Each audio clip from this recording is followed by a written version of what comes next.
Just something else I wanted to chat to you about, Jason. A couple of potential rule changes coming down around the corner here. So the GA is looking to trial a kick out that must clear the 45-metre line. I think they're going to trial it in third level freshers football. What are your initial thoughts there? My thoughts are, I think kickouts are fascinating in football now.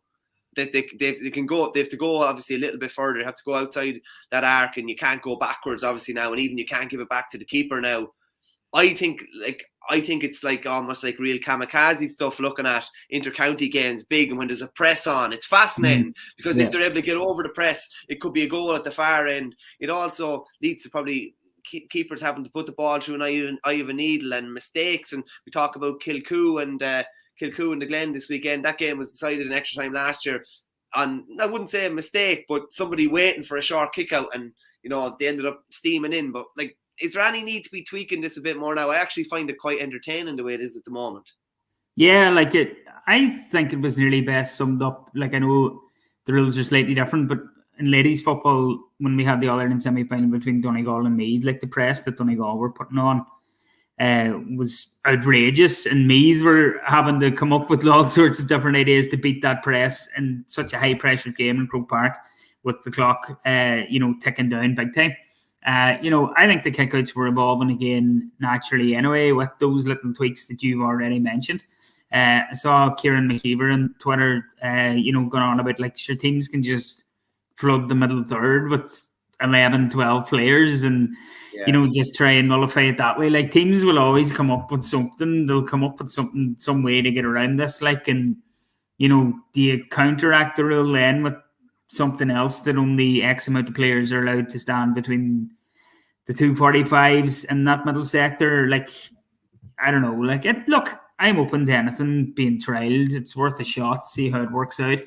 I don't think they've, specified too much when it's actually going to come into effect in these fresher football competitions. Like, and I'm hoping, Jason, that it's a trial and a trial only, just to see. Like, yeah. But like, do you not think it's a bit bizarre that I don't know anybody that's for the attacking mark? I swear to God, anyone I've spoken to, I don't know anyone who's been like, oh, I love the attacking mark. I think it adds a lot to the game, and yet, they're going looking at other things. Like, to me, like, and Andrew Sullivan says it here, one of our regular viewers, just says too many changes in football the past few years, and there has been a lot of changes. Some for the better, some that I think are needless as well. And I'd be like you, I'm all for change if I think if it's gonna make it better. But I do think football has been changed an awful lot. I'm thankful that hurling hasn't been looked at maybe in the same light as well too much yet. And I'd be afraid if they start changing, because they could ruin it if they change it too much. But I don't know. Like, I just think there's rules in the game that they could be taken out rather than adding in, making it even more convoluted, if you get me.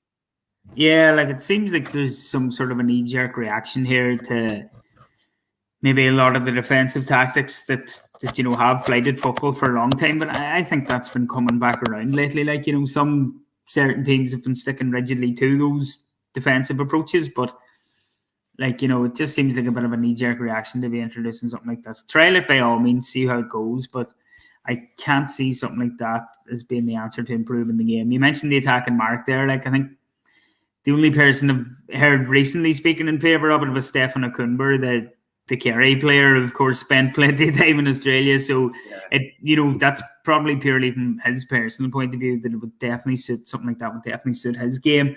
But I can't see a place for the attacking mark either. So, like, there are other rules that could certainly be removed and done away with to improve the game as a spectacle and make it more entertaining for the man in the stand. But I don't know about this one, Mick. Like, it'd be interesting to see it in action, all right. But again, I can just see teams coming up with some sort of a solution to counteract it, whether that be just flooding everybody to the middle when a goalkeeper has to take a kick out, or I don't know. I do think maybe something should be looked at in a year or two. If it's just a personal point of view. I don't like the way keepers are kind of running out now with the ball and stuff like that. And we've seen a few lads being caught out badly with that this year as well in high-profile games. Like, what happened with Derry when Damien Comer scored that wonderful goal in Croke Park, and it's happened with Kilmacud Crokes in the Dublin Championship as well. Or sorry, was it against Naas actually in Leinster in Parnell Park? So,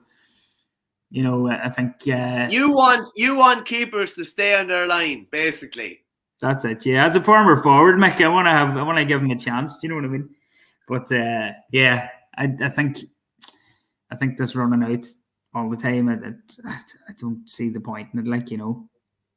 Okay, interesting. There's a couple of other changes that I actually would be for.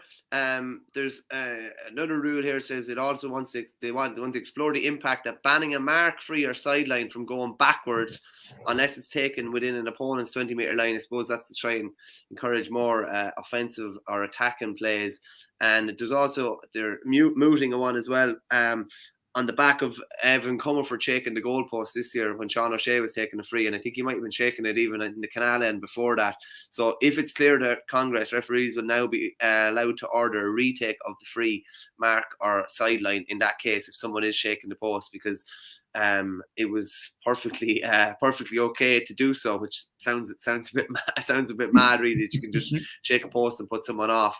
Because even in hurling, you'd often have a hurl up and we'll be wagging a hurl in front of someone for a free, and you actually have to keep it kind of stationary, keep it